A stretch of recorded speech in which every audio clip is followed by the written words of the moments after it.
పని పట్ల గౌరవం అనే దానికి ఒక గొప్ప ఉదాహరణ చూద్దాం. ఒక చోట ఒక పెద్ద ప్రాజెక్ట్ కడుతున్నారు. ఒక పెద్ద బండరాయిని తొలగించేందుకు 4 కూలీలు చాలా కష్టపడుతున్నారు. అయితే ఆ రాయిని కదల్చడం వాళ్ళ వల్ల కావడం లేదు. పక్కనే ఇంకో రాయి మీద కూర్చుని బీడీలు తాగుతున్న ఒక వ్యక్తి గట్టిగా తొలగించండి, తొయ్యండి, ఇంకా తొయ్యండి, బాగా తొయ్యండి అంటూ పురమాయిస్తున్నాడు.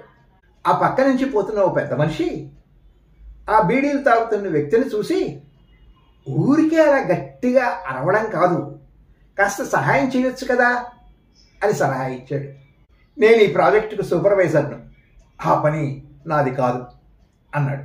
అప్పుడు ఆ పెద్ద మనిషి రాయిని కదల్చడంలో ఆ కూలీలకు సహాయపడి ఆ సూపర్వైజర్తో, నా పేరు మోక్షగుండం విశ్వేశ్వరయ్య, నేను ఈ ప్రాజెక్టుకి ఇంజనీర్ను, నీకు ఎప్పుడైనా ఇటువంటి సహాయం కావాల్సి వస్తే నన్ను అడుగు, నేను చేస్తాను అన్నాడు.